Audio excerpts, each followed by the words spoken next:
नाज़रीन, आवाज़ टीवी जे सर ते मलीर प्रेस क्लब और आल पाकिस्तान उन्हड़ इतिहाद पारां सिंधी मुस्लिम सोसाइटी में सकाफ़ती मंच कचहरी कोठाई वई, जंहिंमें नालेवारनि फ़नकारनि सुर विखेरिया। उन मौके ते आवाज़ टीवी जे रिपोर्टर आसिफ जतोई सां शिरकत कंदड़नि पंहिंजा वीचार कुछ हिन रीत वंडिया आहिनि।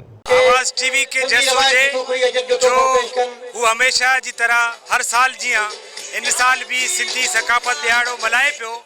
सिंध जी सकाफ़त हज़ारें साल पुरानी सकाफ़त है। हुन जी सूंह, हुन जी खुशबू पूरी दुनिया में फैलियल है।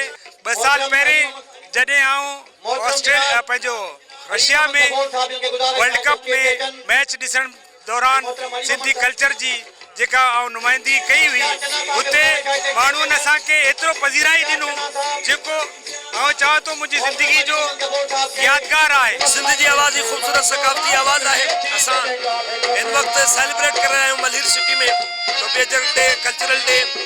अल्लाह असां सां हमेशा इहा उम्मीद रखबी असांजी सिंध, असांजी सिंधी टोपी अजरक जो जेको बि शो आहे, जेका भी कम्युनिटी आहे, ऐं इनखे जेतिरो मल्हाईंदो तेतिरो इनजो रंग पूरी दुनिया में आम जाम थींदो इंशाअल्लाह ताला। तमाम ज़बर इनिशिएटिव आहे। आवाज़ टीवी हर साल इहो सकाफ़ती ॾियारो मल्हाईंदी आहे ऐं हिन वक्त त जेको आहे सिंध जी कराची में इन सकाफ़त के ताक़त में तब्दील करण जी ज़रूरत आहे।